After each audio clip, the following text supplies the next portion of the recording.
திருப்பதி லட்டு சர்ச்சையில் நெய் அனுப்பிய திண்டுக்கல் நிறுவனத்திற்கு மத்திய உணவு பாதுகாப்பு தர ஆணையம் நோட்டீஸ் அனுப்பியுள்ளது. இந்த நிலையில் தங்கள் நெய்யில் எந்த குறையும் இல்லை என்றும் தரச்சான்று பெற்றே திருப்பதிக்கு அனுப்பப்பட்டதாகவும் தெரிவித்திருக்கிறது ஏஆர் நிறுவனம். இந்நிறுவனம் யாருடையது? திருப்பதிக்கு நெய் விநியோகம் செய்ய ஆர்டர் பெற்றது எப்படி? பார்க்கலாம்.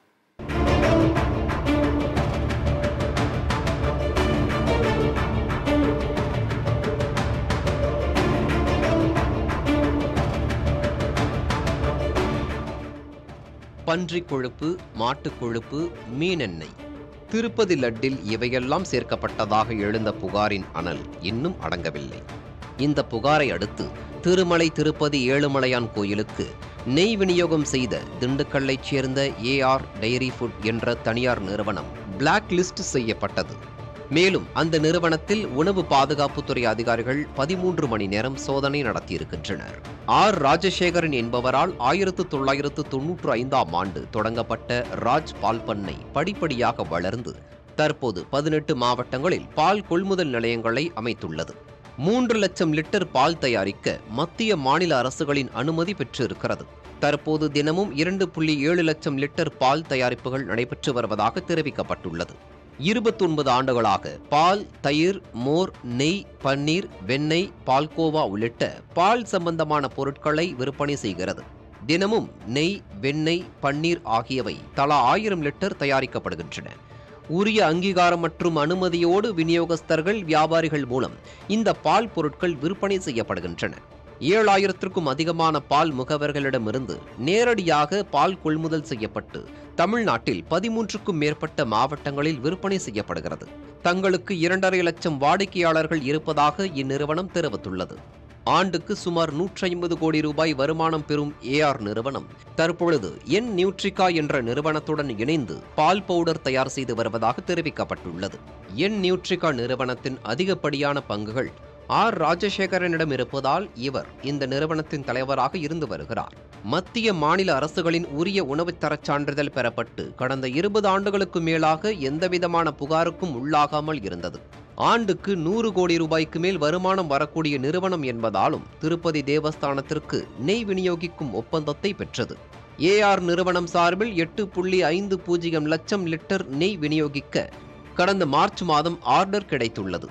இந்த நிலையில்தான் ஜூன் மற்றும் ஜூலை மாதங்களில் 68,000 கிலோ நெய் கொண்ட 4 கண்டெய்னர்கள் மூலம் திருப்பதி தேவஸ்தானத்திற்கு நெய் விநியோகம் செய்யப்பட்டதாக தெரிவிக்கப்பட்டுள்ளது.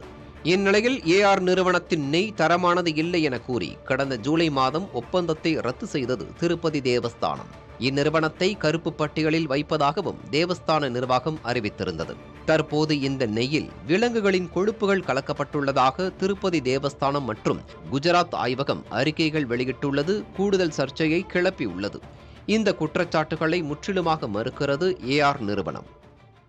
ஏன்னா நிர்வாகத்தின் ஒரு நபராக தான் நாங்கள் முன்னாடி பேசிகிட்டு இருக்கேன். ஸோ நாங்கள் தேவஸ்தானத்துக்கு சப்ளை பண்ணது ஜூன் ஜூலை மாதத்தில் நாங்கள் அமைச்சிருக்கோம். கண்டினியூஸாக அப்போ நடந்தது 2 மாதங்கள் தொடர்ச்சியாக அமைச்சிருக்கோம். அதுக்கு அடுத்து இப்போது நம்மளோட நெய் அங்கே போகிறது கிடையாது. சரிங்களா? நம்ம அனுப்புறது கிடையாது.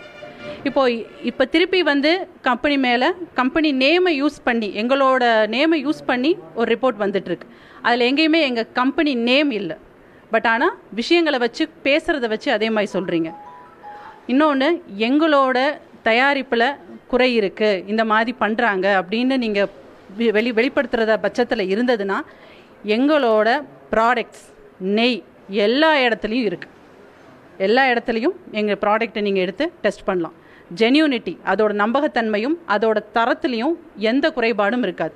என்னென்ன விதத்துல எல்லாம் எங்கள் மேலே குற்றங்கள் இந்த நிறுவனம் தான் இந்த நிறுவனத்தின் தயாரிப்புன்னு சொல்கிறாங்களோ அது எதுவுமே நாங்கள் முழுமையாக வெளிப்படுத்துகிற விரும்பலை. நீங்கள் ப்ராடக்ட்டே எடுத்து டெஸ்ட் பண்ணாலே எல்லாத்துலேயுமே நீங்கள் தெரிஞ்சுக்கலாம். இப்போ ஓப்பனாக நார்மலாக கேட்டதுக்காக சொல்கிறோம். சாம்பிள்ஸ் எங்கே வேணாலும் கலெக்ட் பண்ணிக்கிங்க. எனேபிள் லேப் ரிப்போர்ட்டு நம்மகிட்ட இருக்குது. திருப்பதி டிடிடிக்கு சாம்பிள்ஸ் அனுப்புகிறப்பையும் நாங்கள் எனேபிள் லேப் ரிப்போர்ட்டோடய தான் அனுப்பியிருக்கோம். அதில் எந்த ஒரு டீவியேஷன்ஸுமே இல்லை சார்.